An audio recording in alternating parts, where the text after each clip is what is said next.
Welcome to First. I'm Nichelle Poston along with Shirley Min and Mark Eichman. Making sure Ferguson, Missouri never happens here. Wilmington police have put in a plan that heightens their awareness. We take a look. We look back at the elections of this past week and what voters will face in November. Can Republicans hold on to a statewide office, or is this the year Democrats take over? And the Food Bank of Delaware teaches kids how to be a chef. It's a delicious first experience. First, your public media news magazine starts now.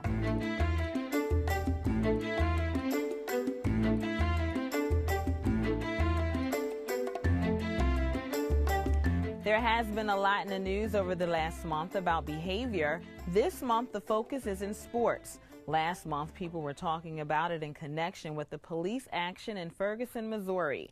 First Look focuses on police behavior this week. Wilmington's police department has done something that could be seen as an example for all law enforcement and something that can ease the type of tensions that resulted after that shooting of a black teen by a white officer in Missouri. These kinds of tragedies, can easily happen, not only for a white police officer, but also for a black officer. Much of what we are seeing is institutional, right? So institutional notions of racism. The death of Michael Brown, an unarmed black teen shot and killed by a white police officer in Ferguson, Missouri, hits close to home to University of Delaware Black American Studies professor Dr. Yasser Payne. Largely because of the recent unrest and some of the issues we've seen play out there, he tells us were the same concerns addressed at a racial sensitivity training held at the Wilmington Police Department earlier this year. I think there's a serious cultural sensitivity piece, right, that police departments need to be equipped with more efficiently and more effectively. And keep in mind, culture is a bit messy. It's hard to kind of pin down. Institutions don't do it well, whether we're talking about schools or nonprofit organizations or police departments. We're just trying to make people aware. And we didn't set out to make anyone sensitive, but we trained them, or trying to bring training in that will make them aware of the differences. Differences often seen in very diverse communities that are patrolled by a force where white officers outnumber black and Hispanic police officers in Wilmington. We recognize those differences in our city based on the demographics throughout the city, that we have, I guess our city is primarily a minority city. That's why community policing and positive interactions are necessary, something officers in the city are starting to do more by hitting the streets. I'm Officer Wilkerson. You haven't seen me around? I know this vehicle because the gentleman that lives right here. Wilmington police officers have even taken it upon themselves to become engaged in the community. One officer started a book program, while another officer who used to patrol the downtown district spearheaded an art program designed to showcase artwork from local artists in the windows of vacant storefronts. That was a way to reach out to the community to have engagement, again, building those relationships with the community, which then brings about a level of trust.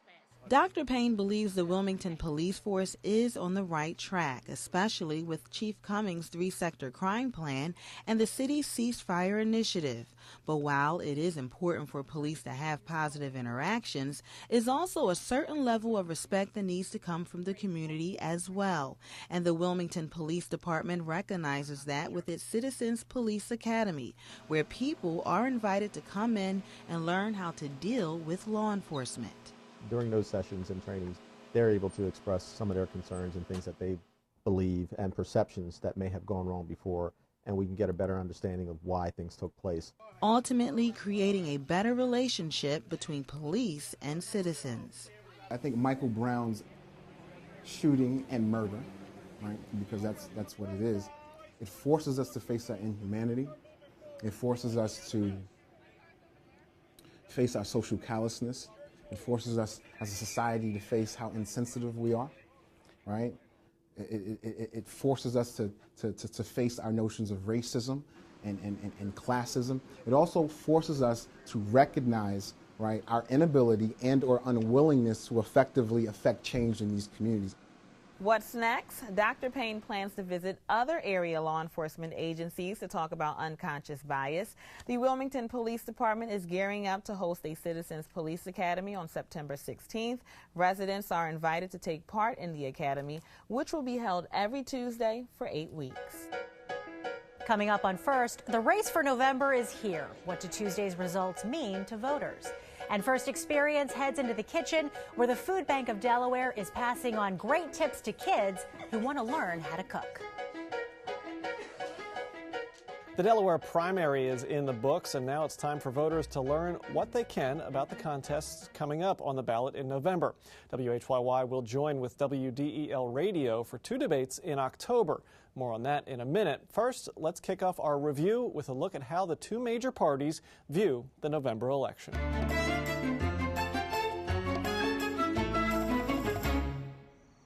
As expected, turnout was light Tuesday, with just 7% of Democrats and 14% of Republicans taking part in the primary. In the most watched race for treasurer, Ken Simpler defeated Cher Valenzuela with about 54% of the vote.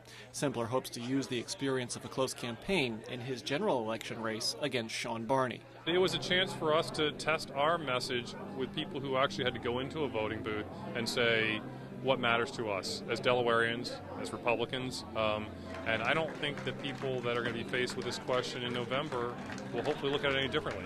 After another defeat for Valenzuela, who ran unsuccessfully for lieutenant governor in 2012, she isn't giving up on politics just yet. Our goal was to bring a new voice and a new approach to public service. And I can't imagine, it doesn't have to happen politically, public service, but I can't imagine not doing that in the future and staying very actively engaged and changing the terrain of Delaware. At the top of the ticket, it was a slam dunk for Kevin Wade, who took more than 75% of the vote over Carl Smink. Wade now faces incumbent Senator Chris Coons. The problems that people in Delaware see are not being resolved by the people in Washington. Washington is broken. It can't fix itself. The only way it's going to be fixed is if we send fresh ideas down. After trips to Israel and the U.S.-Mexico border during the primary campaign, expect Wade to make foreign policy a focus of his race against Coons. Making sure that we elect a next senator for Delaware who is strongly grounded in foreign policy should be an appropriate concern for the electorate as we move towards the general election. In other statewide races, Democrat Brenda Mayrack defeated Ken Matlusky in the state auditor's race. She'll take on incumbent auditor Tom Wagner, the only statewide elected Republican. The party of the person in the job doesn't matter. It's the job that person is doing, and the job's not being done right now, and it needs to be done better, and these are our tax dollars in tough economic times, and I can't wait to get to work. As we mentioned earlier, WHYY is joining with WDEL Radio for 2 debates. Both are at the Delaware Law Campus of Widener University. The first one will be for Attorney General, and it will be held Wednesday, October 15th at 6 p.m. A debate for U.S. Senate will be held Wednesday, October 29th at 8 a.m. We'll have more details in the weeks to come. Now, State of Play.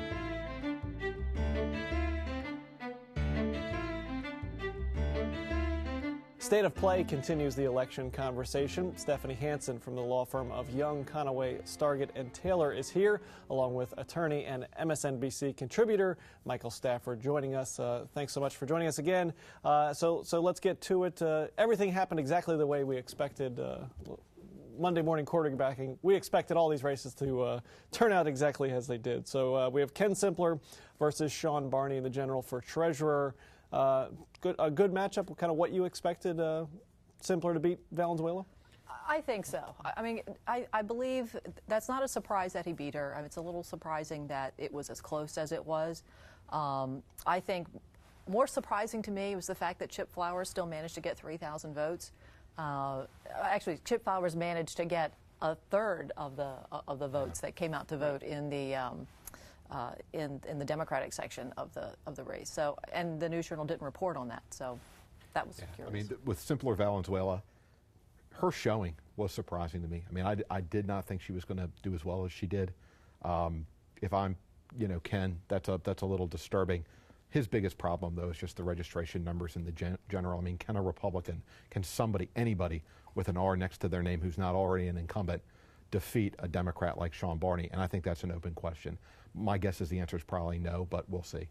kind of similar candidates in a way. Very similar. I mean, when you look at their backgrounds, when you look at their positions, there's not a lot to distinguish the two from each other.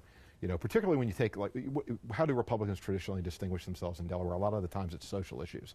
Well, obviously, you know, Ken's not running on that, not for the treasurer's office anyway. So, again, how does he put space between himself and Barney? And Hard to do. I think the only thing that is going to distinguish the two of them is one's a Democrat and one's a Republican. Correct. And so you go, well, who's got the edge at that point? It's a heavy Democrat edge. So I think Barney pulls it out. Yeah, the one thing Ken does have, he's going to have the unified support of the party organization. I mean, it is all in. The hard R's, the people that are politically active and are Republicans in Delaware, are almost unanimously unified behind him. As they try for a statewide office, they only have one auditor, and that could be in jeopardy this year. The only woman running for statewide office this fall is Brenda Mayrack, who won her primary this week. She's a Democrat, so is this the end of Republicans in statewide office for Tom Wagner? Is he vulnerable? If I was, I thought there was a real vulnerability here, but and Brenda's a great candidate, and I think she'd do well in the office. But Ken Matlusky did surprisingly well against her. That was, to me, one of the big shockers from yesterday was Ken showing against Brenda. I never, like 45%, I would, yeah, 45%. I can't imagine. I never would have thought that it would have been that close a race. So to me, if I'm Tom or if I'm a Republican, I'm looking at that and I'm thinking there's a vulnerability here that we might be able to exploit. Yeah, I don't know that Ken really ran much. He had a billboard, but I don't know. And there's really no presence there. And the fact that he got 45% of the vote, which was more than a number of other most other losing candidates got, that was a surprise. So even in a win for Mayrack, there's some holes in the armor a little bit.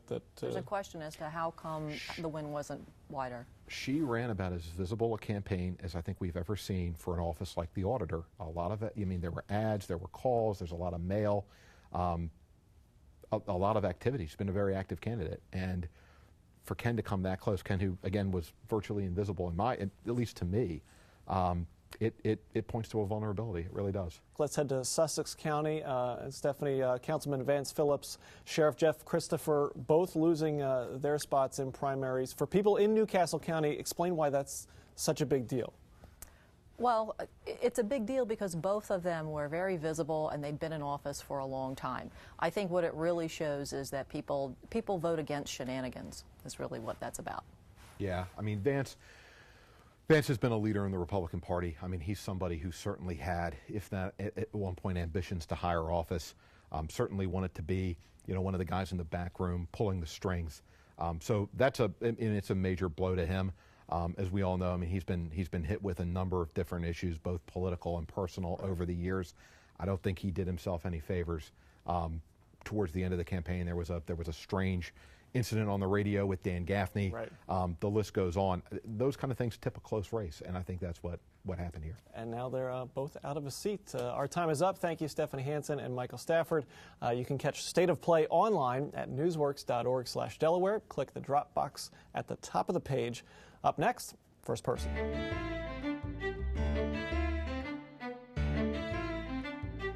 We wrap up our election coverage with Democratic candidate for state treasurer Sean Barney. He joins me in our first studios today. Sean, great to see you. Thank you, Shirley. It's wonderful to be here. We are fresh off the Delaware primaries. We know now who your challenger will be on the GOP side, Ken Simpler. Right. How now do you approach the campaign knowing who you're going up against? I am someone that brings a mainstream record of leadership that people can trust and a commitment to public service that people can trust.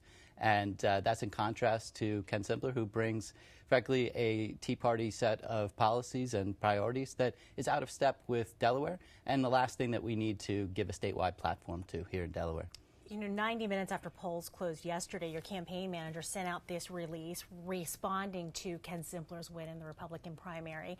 And he spoke about an editorial that Simpler wrote in 2012 about senior citizens on Medicare and their prescription drug usage and how they pay for it. Simpler released a statement following that saying it was actually kind of negative. You took his words out of context, and he called it nothing more than cheap shot politics. What do you say to that response? I'd say it's about talking about the issues, and there's nothing cheap or negative about talking about the issues and what people believe. Mr. Simpler talks about one thing and one thing over and over again to the exclusion of anything else. He talks about his history as a hedge fund guy. And that's well and good and fine. I've got nothing against hedge fund guys. But people want to know what beliefs he's going to bring to this important office. This is an office that has a seat at the table, an important seat at the table when it comes to economic and budgetary policy in our state. And for voters to make an intelligent choice about who they want at that table, who they want being a voice for them, they need to know what we believe as candidates. And he needs to talk about it. And this is a guy who has compared Medicare to armed robbery. He has suggested that seniors should pay more in prescription drugs prices so that drug companies can make greater profits. That's something that Delawareans need to know and they need to think about. Did you see sending out something like that, though, so soon after the polls had closed, being a really aggressive move? And then do you see the rest of the race playing out in a similar fashion? I see us talking about the issues. I hope so. I hope we'll talk about the issues. And if we do, I'm confident that we're going to win because I bring a record of leadership that is right in the mainstream of Delaware values and where Delawareans stand and the kind of leadership and commitment they want. Like you said, Simpler has said time and time again, or referenced his hedge fund experience, his finance experience. He's always saying you need a finance guy for a finance job. Why don't you spell out for our viewers, what are your credentials then to hold the state treasurer's office? Right. Well, let me first quickly say, if it was a hedge fund job, then having a hedge fund guy would make some sense. But this is a debate that we've had for over a year in Delaware. We've gone through this, a debate as to whether the role of the state treasurer is to be, as Mr. Simpler seems to indicate, be day trader in chief with state taxpayer money. And we had that debate. The Attorney General interpreted the code. The General Assembly, on a unanimous basis, bipartisan, not a single dissenting vote, said no, that is not the role of the state treasurer. But as I said, the state treasurer has an important seat at the table when it comes to economic and budgetary policy in our state. I have advised Senator Carper on economic and budgetary policy, again, when he was on the Joint Economic Committee of Congress. I've been at the table as Governor Jack Markell's policy director, working with 16 cabinet secretaries to coordinate and move policy forward. And to see to it that it's successfully implemented. That's the kind of background that one needs to bring if one wants to recognize the full potential of this office to make a difference in people's lives. Sean Barney, thank you so much for coming in, and I'm sure we'll see a lot more of you as we get closer to the general election. Now, you can catch this interview online at newsworks.org/Delaware. It's back to school time again, and this week, First Experience heads to the classroom where the Food Bank of Delaware was busy teaching their popular Kids Chef class. The goal is to teach kids the value of healthy eating and give them the tools to do it themselves. We stop in this week to see how they did.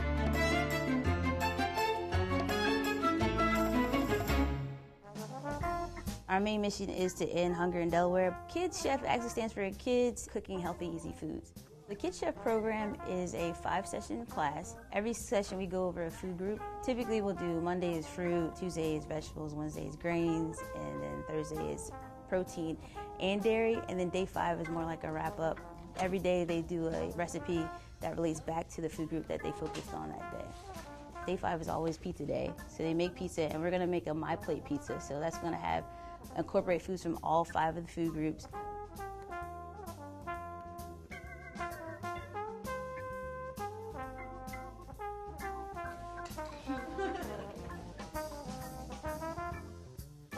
Every kid gets a Kid Chef bag, and within the Kid Chef bag, they'll get an oven mitt, Kid Chef hat, Kid Chef apron. They'll also get several cooking utensils. So these will give them the tools to introduce them to this skill early so that when they grow older, they'll know how to cook and then know how to make healthy decisions about what to eat from each food group. Some have different skill levels, like they're really good and they don't know everything, or they think they know everything, but some come in with no cooking skills. And then also it encourages them to then go back home and then want to help out with the cooking.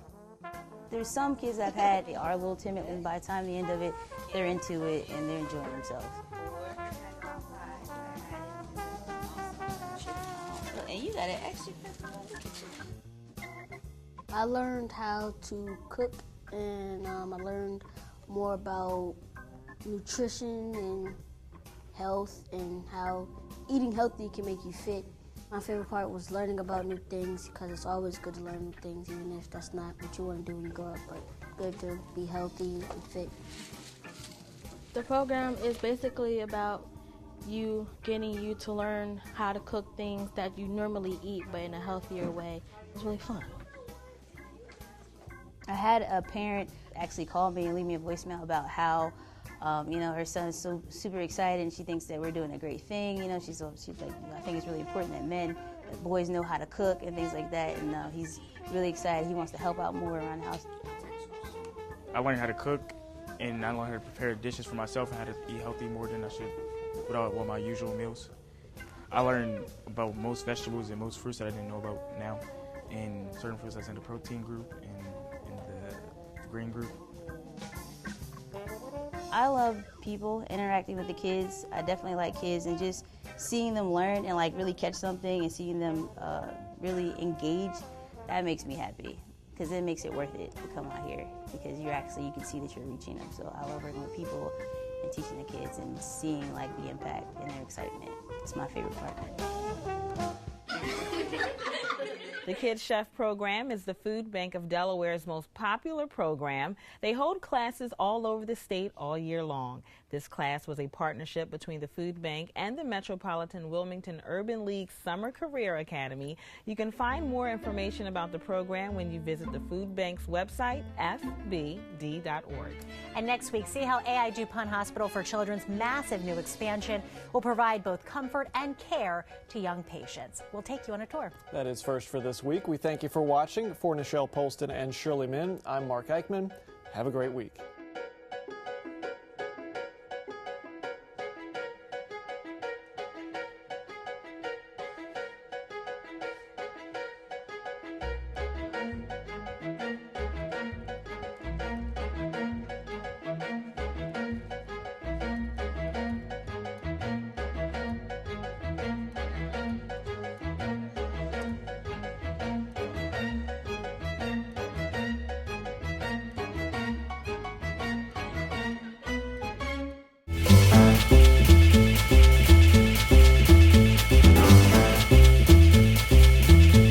Wilmington residents can now sign up for free emergency text and email alerts directly from the Wilmington Police Department.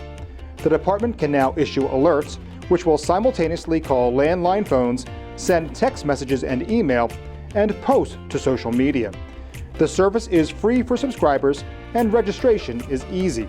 Simply text your zip code to 888-777 or register online at nixle.com, where you can customize alert settings and choose to receive email and web alerts as well.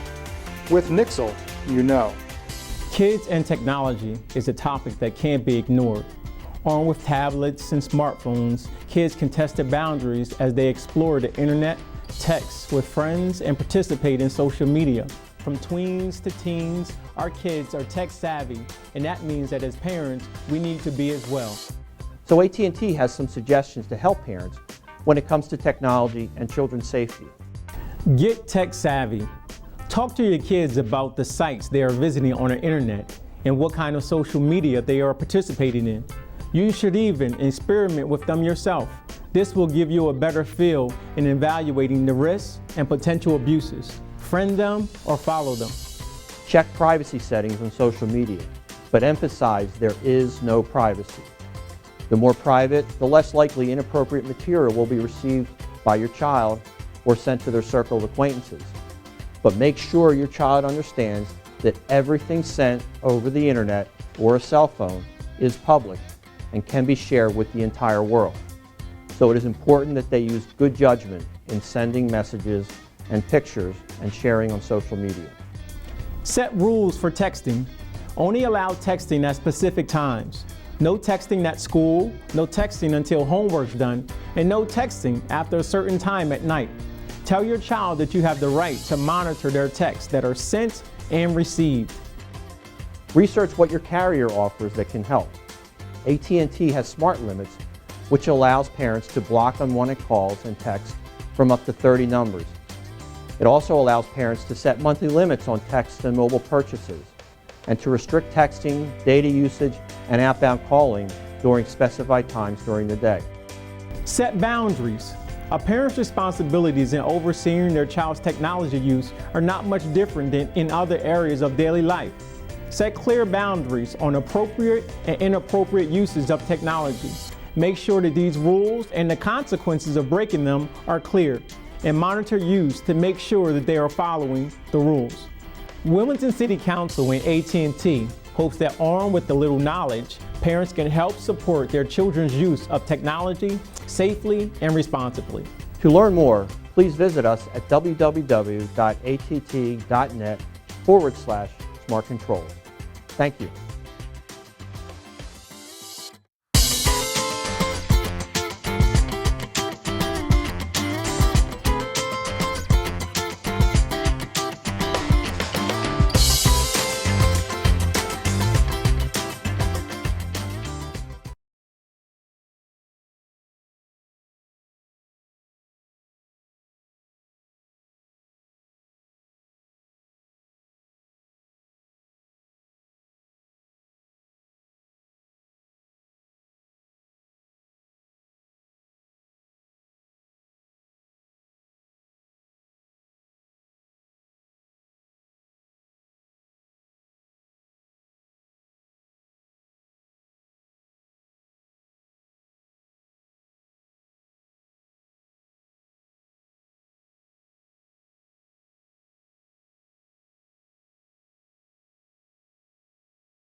I love Wilmington and I love WITN.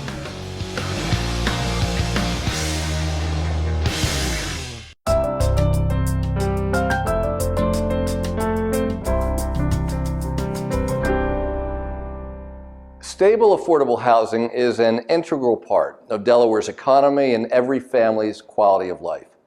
So the Delaware State Housing Authority Needs Assessment, released this past week, is critical to charting the best future for our state. It provides vital, in-depth information about Delaware's housing market, housing demand, and the housing needs of our population, so that we can consider the impact of other policy decisions on our communities. The state, our counties, and all of our cities and towns must effectively plan for the type of housing and land use that best serves Delawareans, while encouraging economic development across the state. That's why the needs assessment provides a detailed look at questions like, where do Delaware's households and those that might be moving to Delaware want to live? What are the size of their families, their ages, and their income levels? And what type of housing is in the highest demand? Our answers shape the future of neighborhoods and communities for decades to come. And they drive new initiatives like our new Downtown Development Districts program, which will help selected cities and towns grow through financial incentives along with a range of other benefits. You can see the Housing Authority's full report along with interactive maps at www.destatehousing.com. By having a long-term plan, we'll continue our work to ensure Delaware is an attractive place to live for families of all types. We'll make the most of our state's housing resources, and will provide our people with the economic opportunity to keep Delaware moving forward.